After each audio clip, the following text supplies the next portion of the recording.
काय झालं बाळा? असं कमून बसला आहेस?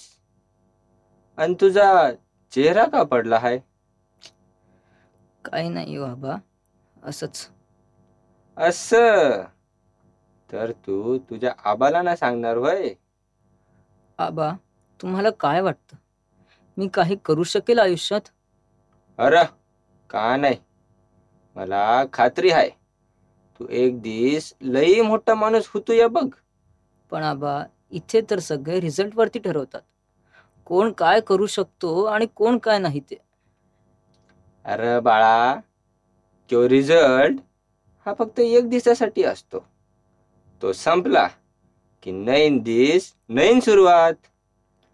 पण आबा, इथे हाच दिवस माझ्या लाईफ मधला सगळ्यात मोठा प्रॉब्लेम बनून बसलाय. असं वाटतं ना की बस आता माझ्याकडून नाही होणार, मी हरलो. आबा, जर मी फेल झालो ना तर सगळेजण मला जज करतील की हा आयुष्यात काहीच करू शकणार नाही. आणि हे सगळे प्रॉब्लेम माझ्याच वाट्याला काय येतात हो? अरे देवा पांडुरंगा, तुला असं वाटतंय तर बरं, मला एक गोष्ट सांग, तुला छत्रपती शिवाजी महाराज माहित आहे का रे? काय आबा, कोणाला माहित नाही छत्रपती शिवाजी महाराज? हा, ते तर आहे. बरं, छत्रपती संभाजी महाराज? हो आबा, छत्रपती शिवाजी महाराजांचे पुत्र होते ते. हा बस, या पलीकडं तुमच्यासारख्या तरुण पोरासनी संभाजी महाराजांचा खरा इतिहास माहीतच नाही. जर तुला आयुष्यात काहीतरी करायचं असेल, इतिहास घडवायचा असेल, तर तुला संभाजी महाराज माहीत असणं गरजेचं आहे. संघर्ष काय असतो हे संभाजी महाराजांच्या 32 वर्षाच्या जीवनात समजल. मग तुला तुझे जे काही काय ते म्हणलं तू प्रॉब्लेम्स जे आहे ते लई छोटे वाटतील. तर ऐक मग लक्ष देऊन. तारीख होती 14 मे 1657. किल्ले पुरंदरावरती सईराणी साहेबांच्या पोटी जन्म झाला शिवरत्नाचा.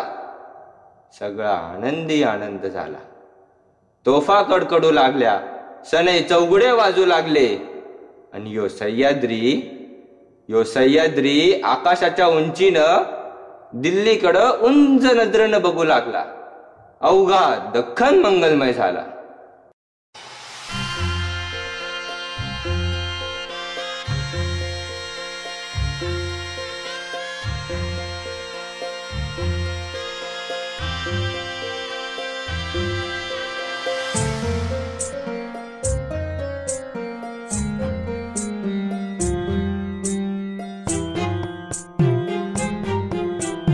सह्याद्रीच्या कुशीत उमलुनी समर धुरंधर आला.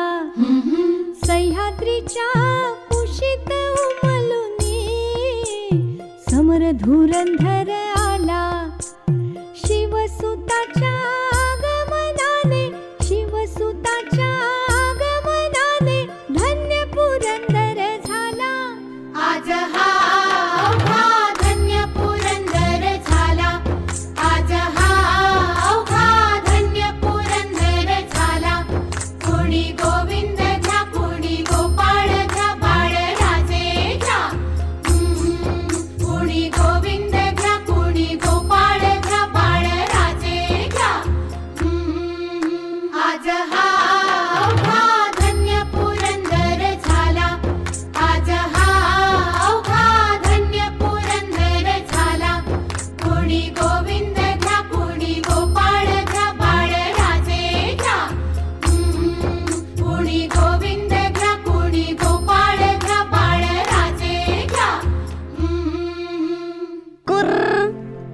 संभाजी. संभाजी संभाजी संभाजी संभाजी संभाजी संभाजी संभाजी